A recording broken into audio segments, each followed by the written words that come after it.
Vriende, heerlik om weer saam met almal hier te wees. Kom ons sit net so en ons maak ons harte stil. Here, weer 'n pragtige wintersoggend. Blou lig, vars lig om in te asem, Here, wat U vir ons gee vanmôre en die gesondheid wat U vir ons gee om hier vanmôre te kan wees. Dankie, Here. Dankie vir die feit dat ons nog 'n week die genade van lewe ervaar het, Here, en dat ons weer by mekaar kon kom na 'n week van werk en woel. En Here, dankie dat U ons gedra het deur hierdie week. Van ons het gereis en U het ons veilig teruggebring.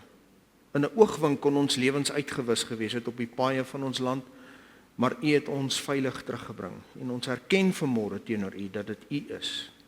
Aan U al die lof en al die eer. En nou staan ons voor U vanmôre as U kinders, Here, U disippels, en ons vra dat U van ons sal lei. Dankie vir die krag van U woord. Dankie dat U dit in ons harte saai, dit skryf op die tafels van ons hart, en dat U ons dan van hier af weer uitneem en ons gebruik, sodat ons ook ander U woord kan leer en kan deel. Dankie vanmôre, Here. Maak ons harte nou stil en rustig, en gee vir ons net in ons harte, Here, die vrede dat U met ons is. En ons sê vir U dankie daarvoor in Jesus se naam. Amen. Vriende, verlede Sondag het ons na die tweede deel van Jeremia hoofstuk 2 gekyk en ons het stilgestaan by die tema die dwaasheid van afgoderry. Die sotlikheid daarvan het ons 'n bietjie van nader beskou. Vandag gaan ons voort na hoofstuk 3 en in ons Afrikaanse Bybels, vriende, is hoofstuk 3 'n voortsetting van hoofstuk 2. Daar's nie 'n spesifieke opskrif wanneer hoofstuk 3 begin nie, maar in die King James vanaf vers 6 van hoofstuk 3 is die opskrif Faithless Israel called to repentance. En Guzik gee aan hierdie hoofstuk die opskrif A Word to Backsliders. So ons weet dat dit gaan oor God wat roep na sy volk wat teruggeval het. Nou, ek wil net gou net hierdie woordjie repentance, gister toe ons die kursus doen, toe sê Nellis vir ons, en dis die eerste keer dat ek dit hoor na al hierdie jare, dat die woord repent kom van die Latyns penta, wat beteken hoogste plek, en dit beteken eintlik dat God roep ons van die laagste plek na die hoogste plek, saam met hom op die berg. Call to repentance, kom op na my toe, dat ek julle help. So wat 'n wonderlike gedagte, dat God sy volk terugroep, en sê, kom terug na my toe. Ons tema vandag is dan, God roep na die verlore skape. Blaai saam met my na hoofstuk 3, en ons lees vers 1 saam, wanneer hierdie hoofstuk open met die volgende woorde. God sê aan Jeremia, as 'n man sy vrou verstoot, en sy gaan van hom af weg, en word 'n ander man sin, kan hy dan nog na haar teruggaan? Sal daardie land nie skandelik ontheilig word nie? En jy het met baie minnaars gehoreer, en wil na my terugkom, spreek die Here. Nou, God verwys deur Jeremia terug na die opdrag wat hy aan sy volk gegee het deur sy knegt Moses in Deuteronomium hoofstuk 24. Vers 1. As 'n man 'n vrou neem en met haar trou, en as sy dan geen guns in sy oë vind nie, omdat hy iets skandeliks aan haar ontdek het, en hy haar 'n skeibrief skrywe en in haar hand gee en haar uit sy huis wegstuur, en sy uit sy huis wegtrek en weggaan en 'n ander man sin word, en die laaste man haar haat en haar 'n skeibrief skrywe en in haar hand gee en haar uit sy huis wegstuur, of as die laaste man sterwe wat haar vir hom as vrou geneem het, dan mag haar eerste man wat haar weggestuur het haar nie weer neem, dat sy vrou word nadat sy onrein geword het nie, want dit is 'n gruwel voor die aangesig van die Here, en jy mag op die land wat die Here jou God jou as erfenis sal gee, geen skuld laai nie. So dis die konsep. Ten minste op 'n menslike vlak het die volk geweet hoe hierdie dinge werk. Ten minste op 'n menslike vlak het hulle geweet dat 'n mens nie ligtelik kan omgaan met 'n verbondsverhouding soos 'n huwelik nie. En nou wil hulle God op hierdie selfde disrespekvolle en arrogante manier hanteer, wat ook in 'n verbondsverhouding met hulle gestaan het. Nou wil hulle terugkom, of hulle wil terugkom wanneer dit hulle pas.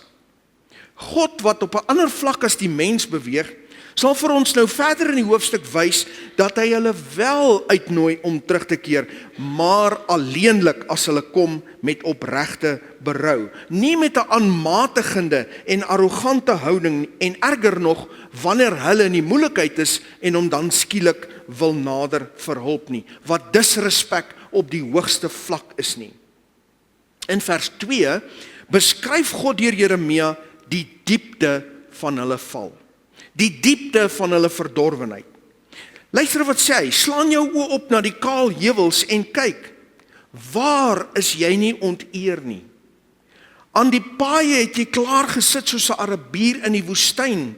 Jy het die land ontheilig deur jou hoererye en deur jou boosheid. Die volk het hulle self volledig oorgegee aan afgoderry en ontrouheid aan die Here. En soos 'n straatprostituut langs die pad het hulle gewag vir sonde. Soos 'n struikrower in die woestyn het hulle sonde uitgesoek en hulle het dit wetteloos en aktief nagejaag sonder om te dink aan die nagevolge. Jy sien vriende, vers 2 dra 'n baie donker waarheid aangaande sonde en afgoderry.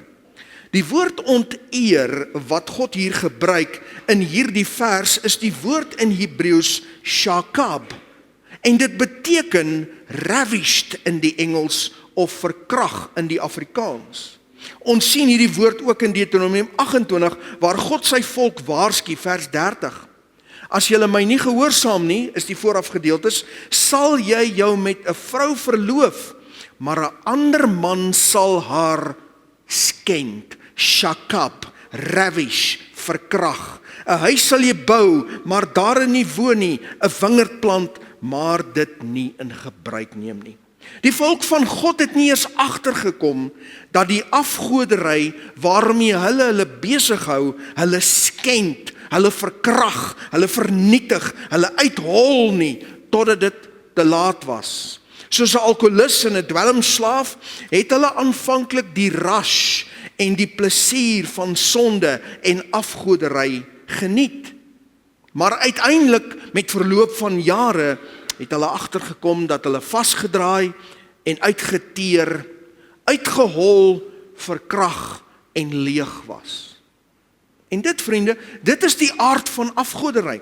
Dit skend die mens. Dit beroof jou van alles wat waarlik waardevol is.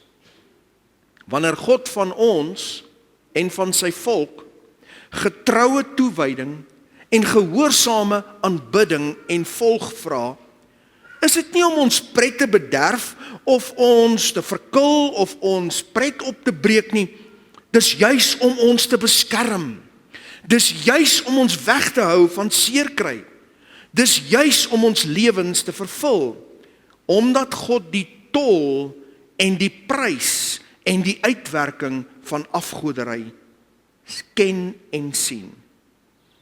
In vers 3 tot 5 beskryf God hulle straf en hy sê vir hulle wat hulle veronderstel was om te doen. Vers 3 en 4, en die reënbuie is ingehou en daar was geen laat reëns nie. Maar jy het 'n hoerevoorhoof gehad. Jy het geweier om jou te skaam. Het jy my nie nou eers aangeroep nie? My Vader, die vertroude vriend van my jeug is u? Sal u vir ewig die toorn behou of dit vir altyd bewaar? Kyk, dit het jy gesê, maar jy het slegte dinge gedoen tot die uiterste toe. Hulle het juis hierdie afgode aanbid, sodat hulle onder andere reën en suksesvolle oeste en baie kinders kon kry, en nou gee God vir hulle presies die teenoorgestelde, droogte en misoeste, sodat hulle die dwaasheid van hulle handeling kon besef. Maar helaas, hulle het hulle aan God nie gesteer nie, hulle het net meer en harder aan die afgode offer. Hulle het net meer en meer hulle self toegewy aan dooie droggode. Hulle het geweier om hulle te skaam, geweier om in te sien dat dit hulle is wat die onheil oor hulle self gebring het.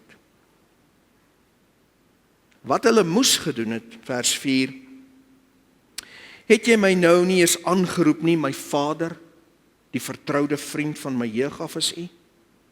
Hulle moes God aangeroep het en gesê het, my Vader, vertroude vriend van ons jeug af is U. Here, kom en red ons. Here, kom en reinig ons. Here, kom en vervul ons. Here, gee reën. Here, gee sukses. Maar wat hulle in werklikheid gedoen het, was vers 5. Hulle het eintlik maar God misbruik. Sal hy vir ewig die toorn behou, vra hulle, of dit vir altyd bewaar? Kyk, dit het jy gesê, maar jy het slegte dinge gedoen tot die uiterste. Soos 'n stout rebelse kind, kyk hulle hoe ver hulle God kan druk, hoe ver hulle kan kom met sonde, voordat God se oordeel oor hulle kom. Kyk hulle hoe ver hulle die grense kan uitstoot. Vanaf vers 6 tot 10 praat God met Jeremia oor die gevalle Israel in die noordelike gedeelte en die verraderlike Juda. Kom ons lees wat sê hy. En die Here het vir my gesê in die dae van koning Josia, het jy gesien wat die afkeerige Israel gedoen het? Sy het op elke hoë berg en tot onder elke groen boom gegaan en daar georeer. En ek het gesê nadat sy dit alles gedoen het, keer na my terug, maar sy het nie teruggekeer nie. En dit het die ontroue haar suster Juda gesien in die suide. En ek het gesien toe ek uit oorsaak van die oorspel van die afkeerige Israel haar verstoot en haar skeybrief gegee het, dat die ontroue haar suster Juda nie bevrees was nie, maar gegaan het en ook self gehoreer het. Vers 9, en vanweë haar ligsinnige hoerery het sy die land ontheilig. Ja, sy het oorspel bedrywe met klip en hout, soos ons verlede week verduidelik het. Maar ook ondanks dit alles, het die ontroue haar suster Juda haar nie met haar hele hart tot my bekeer nie, maar valslik, spreek die Here. 'n Mens kan die seer in God se hart hoor, wanneer hy met sy knegt Jeremia praat oor wat die volk aan hom gedoen het. Israel in die noorde het eers weggeval, God eers verwerp. God gee aan hulle 'n skeybrief en hy laat hulle wegvoer na Assirië. Juda in die suide, haar suster, het alles gesien gebeur. Gesien hoe dat God met hulle deel in die noorde. Maar in plaas daarvan dat hulle bekeer, woed hulle in afgoderry voort. Dat die ontroue suster, vers 8, dat sy nie bevrees was nie, maar gegaan het en ook self gehoreer het. God stuur sy profete en hy waarsku hulle. Vers 10, maar ook ondanks dit alles het die ontroue haar suster Juda haar nie met haar hele hart tot my bekeer nie, maar valslik. Die ongelooflike optrede deur mense wat onder die beste versorging en beskerming in die geskiedenis van die mensdom was, onder die hand van die lewende God. En vriende, hierdie optrede sien 'n mens tot vandag toe by mense. Ek het net aan 'n voorbeeld gesit en dink om dit vir ons prakties te maak. 'n Jong man ry met sy motorfiets, en dis net 'n voorbeeld, ry met sy motorfiets onder die invloed van drank en hy sterf in 'n ongeluk. En by die begrafnis van hierdie jong man is al die jong vriende en die familie en almal wat in sy lewe betrokke was teenwoordig. En gewoonlik op so 'n begrafnis sal 'n pastoor of 'n predikant wat waarlik gered is, waarsku en sê, vriende, mense, familie, kyk hoe vinnig het die dood oor hierdie jong man se lewe gekom. Ons moet seker maak dat ons lewens met God reg is. Hy waarsku dat die familie en die vriende, hulle moet bekeer tot die Here, omdat ons almal verseker gaan sterwe, dat hulle moet reg maak om God te ontmoet. Maar in die praktyk, dan sien ons daar is maar weinig of geen reaksie nie. In die hartseer en in die verlies van die oomblik maak iemand miskien 'n oorgawe en vra God om vergifnis, maar is nie opreg nie en geen ware bekering vind plaas nie. En baie van daardie mense stap by daardie begrafnisdiens uit en gaan net so voort in hulle lewens, en van daardie jongman se vriende gaan voort om te drink en voort om met hulle motorfietsse te jaag, en hulle sterf op dieselfde manier. 'n Mens sien dit. Dis presies wat Juda gedoen het. Hulle sien wat met Israel gebeur. God stuur die profete, hy waarsku. Steur hulle nie daar nie. Dit wat Juda in die dag van Jeremia gedoen het, doen mense daagliks op aarde. Die mens speel met God se genade. Die mens speel met tyd. Die mens speel en toets die grense om te kyk hoe ver en hoe lank kan hulle volhou in sonde.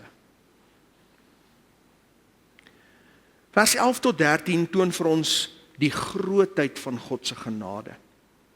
Hy sê aan Jeremia, roep na Israel, roep hulle om terug te kom na my toe. Kom ons lees hierdie verse saam. Toe het die Here vir my gesê, die afkeerige Israel het haar siel geregverdig, meer as die ontroue Juda. Gaan en roep hierdie woorde na die noorde toe uit en sê, keer terug, o afkeerige Israel, spreek die Here, ek sal julle nie donker aankyk nie, want ek is goedertierend, spreek die Here, ek sal die toorn nie vir ewig behou nie. Alleenlik ken jou ongeregtigheid dat jy teen die Here jou God oortree het en jou weë gerig het na die vreemdes onder elke groen boom, maar na my stem het julle nie geluister nie, spreek die Here. God roep diegene wat verstrooi is na Assirië om terug te keer na hom toe. Vriende, 100 jaar voordat Jeremia hierdie woorde spreek, was Israel reeds weggevoer na Assirië. En God deur Jeremia sê, as daar enige iemand is wat my hoor, wat nog in Assirië is, wat deel is van my volk, keer asseblief na my toe terug. God roep verskoning na die verlore skape van Israel. God roep hulle om opreg na hom toe terug te keer. Hy beloof, hy sê, ek sal julle nie donker aankyk nie. Ek is genadig en ek is goedertierend. Ek wil nie toornig bly nie, ek wil julle vergewe. Ekskuus tog. Al wat hy vra is vers 13. Alleenlik ken jou ongeregtigheid.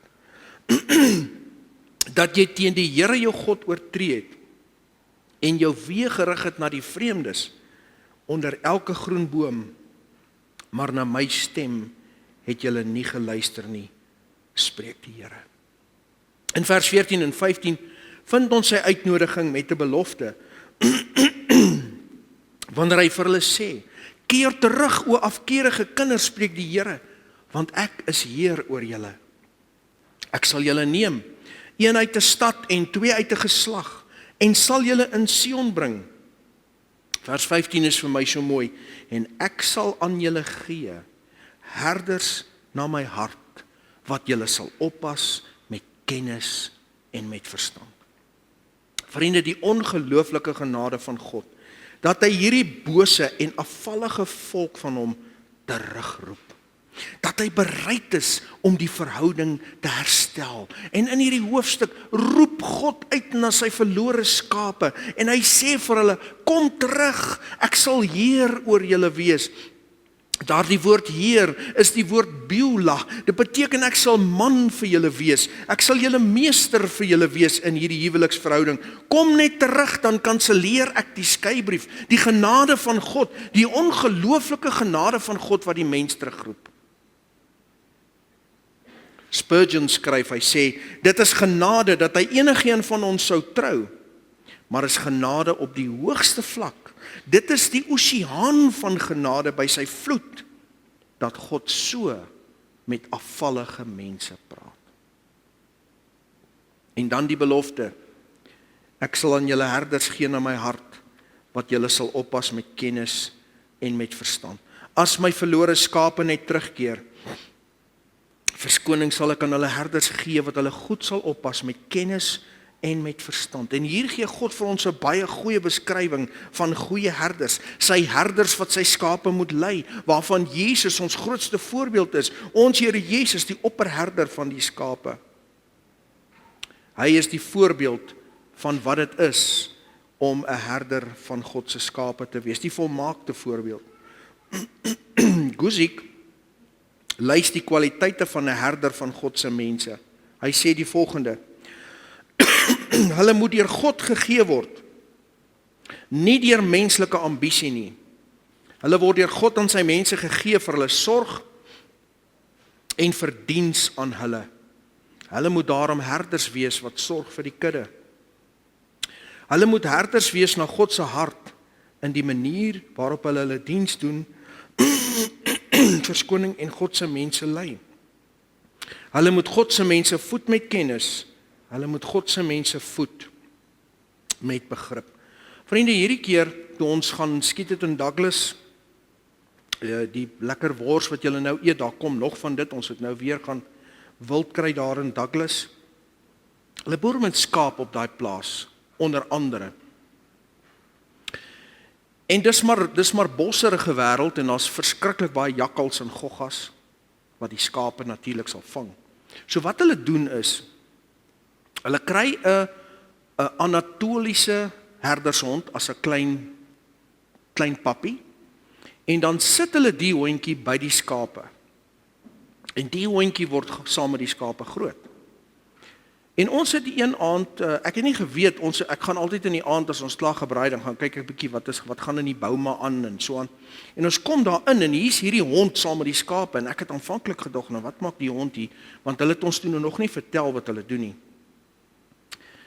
Daai hond weier dat jy by die skape kom. Sy kom groet jou, maar sy bly tussen jou en die skape. Sy bly tussen jou en die skape. En as hulle te naby kom, dan jag sy hulle terug agter dieper in die hokke in. Henriette sê vir my, sy was nog 'n klein hondjie toe sy eendag saam met hulle uit is na die weiding toe. En sy moes slaags geraak het met 'n jakkals of 'n ding, want toe sy terugkom, toe is hier so 'n gat onder haar beentjie uit die velle uitgeruk. Sy steeds by hulle, maar sy's nou 'n groot hond en waag weer die jakkals wat probeer om naby daai skape te kom. 'n Goeie herdershond wat sorg vir die skape, wat die lammetjies veilig hou. En God sê ek sal vir julle herders gee na my hart, wat na julle sal kyk. Al wat ek julle vra is, kom net terug. In vers 16 en 17 kyk God en Jeremia ver in die toekoms in. En hulle sien wat met die volk van God gaan gebeur aan die einde van hierdie bedeling.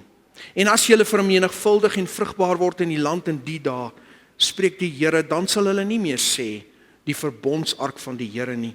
Ook sal dit in die hart nie opkom nie en hulle sal daaraan nie dink en dit nie soek nie en dit sal nie weer gemaak word nie.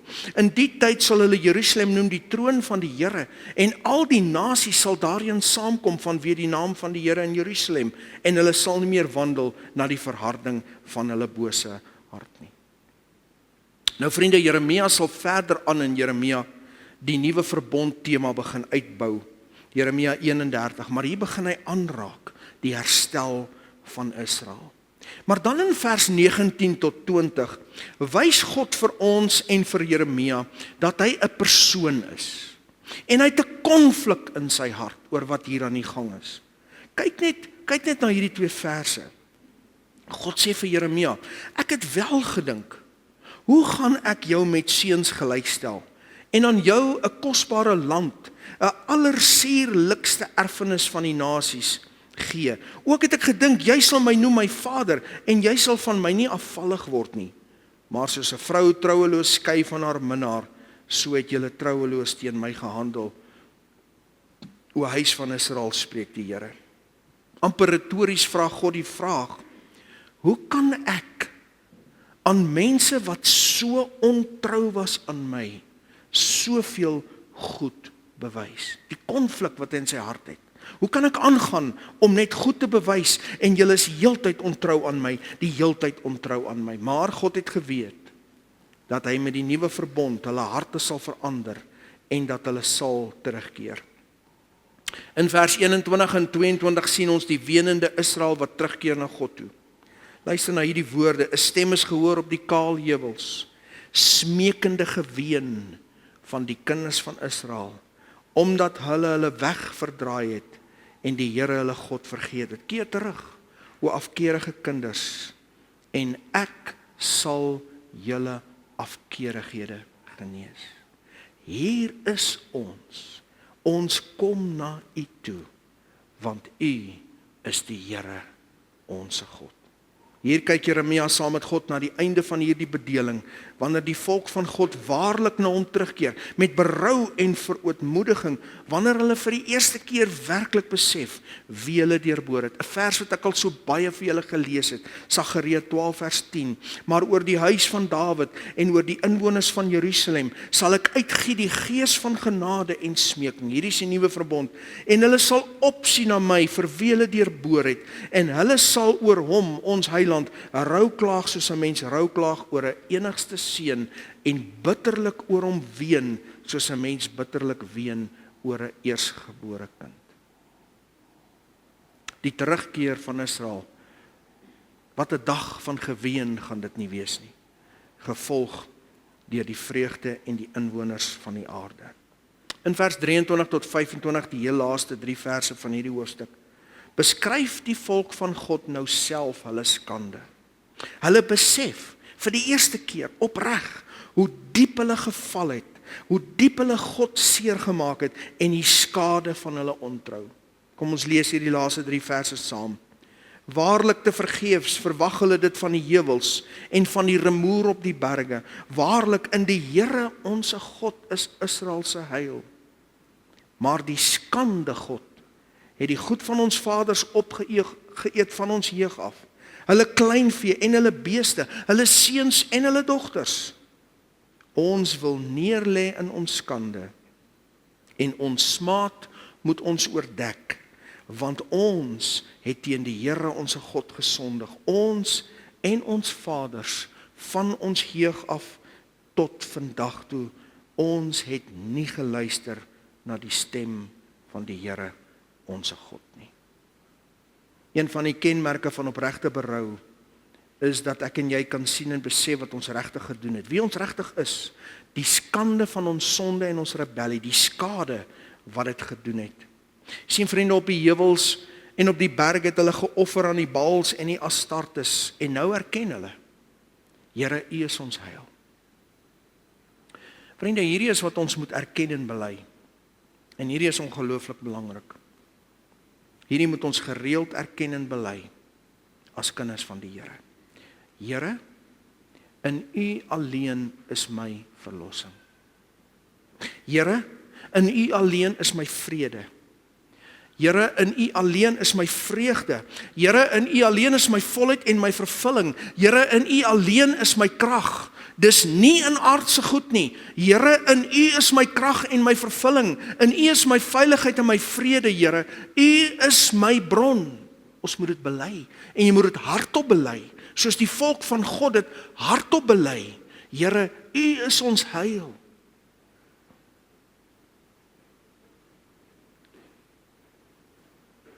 God se volk het opgehou om dit te doen, want dit was nie meer waar hulle was nie. Hulle het Baal, die skande God, hulle God gemaak.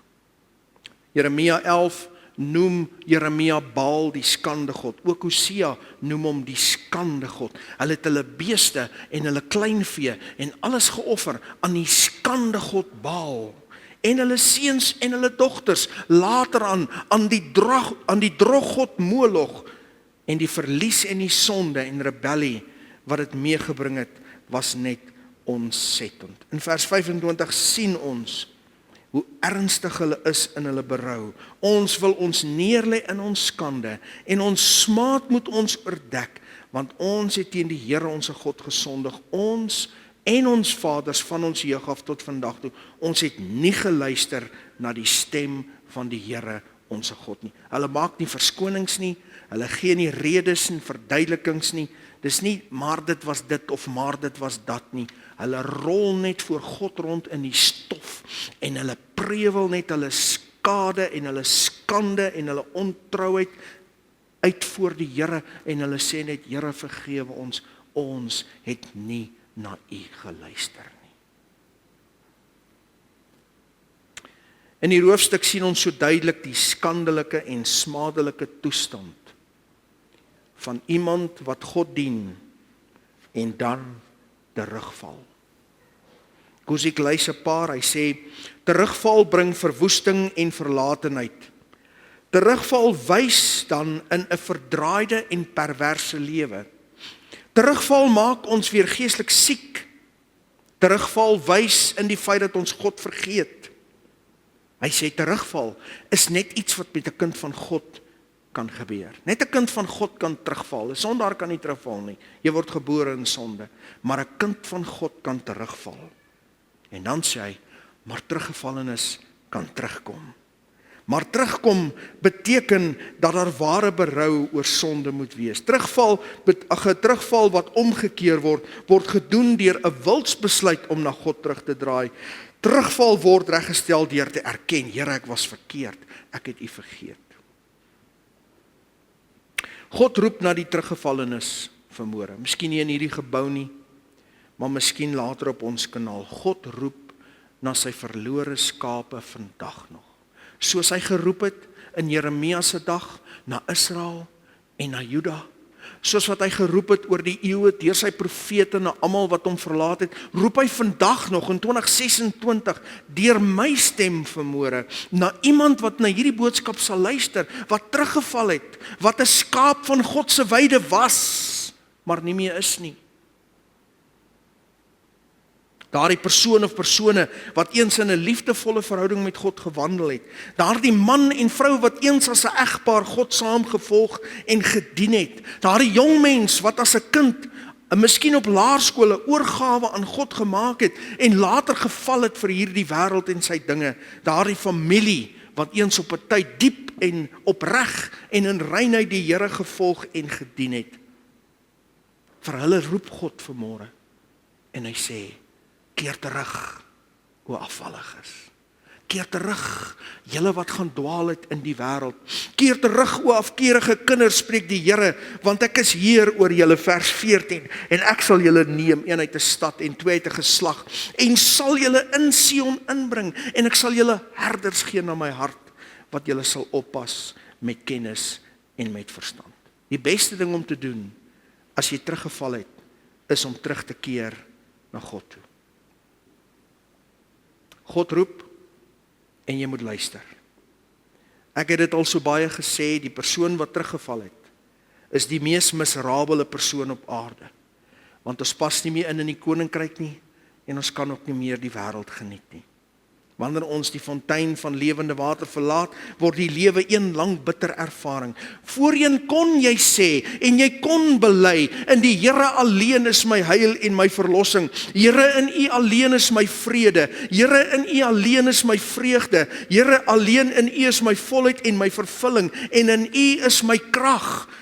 Maar nou het jy dit alles verloor. Jou vrede is weg. Jou lag is hol. Jy het lig verruil vir duisternis. Hierdie het ek al vertel, maar vir die van julle wat dit nie gehoor het nie, of miskien vir ons gehoor op die kanaal. Jare gelede, in 1994, dit was die laaste jaar wat ek 'n verkeersbeampte was, daar in die Oosrand. Tydens die groot stemdag van Suid-Afrika het ek diens gedoen saam met ander vredesbeamptes by een van die stemlokale daar in die Oosrand, in 'n kleerlingwoongebied. En ons het tot laat die aand daar, was ons daar, en die stembusse het ons oopgebly, ek dink tot 10:00 of 11:00 die aand, ek kan nie eens onthou nie. En terwyl ons daar staan en gesels, skielik uit die bloute kom 'n kleerlingman na my toe aangestap, maar hy stap reguit na my toe. En hy kom staan reg voor my en ek sien onmiddellik hierdie man is nie nugter nie. En hy sê vir my die volgende woorde: moet nooit jou rug op God draai nie. Ek weet nie hoe hy geweet ek is 'n kind van die Here nie. En terwyl haar trane in sy oë sê hy vir my, ek was 'n pastoor. Ek het my rug op God gedraai. Moet nooit jou rug op God draai nie. En hy stap die nag in. Ek sal dit nooit vergeet nie. Dit het my totaal, kom ons sê nou maar soos die Engelse sê, gebaffel. Waar kom hierdie man vandaan? Daardie aand het ek die pyn in die oë van 'n teruggevalle kind van God gesien. Dis nie moeite werd nie. Dis nie die moeite werd nie. En daarom roep God na sy skape. En hy sê, as jy teruggeval het, as jy weggeval het van my af, kom net terug. Ek sal jou weer genees. En ek sal aan jou 'n herder gee na my hart. Maar hier is die voorwaarde. Vers 13.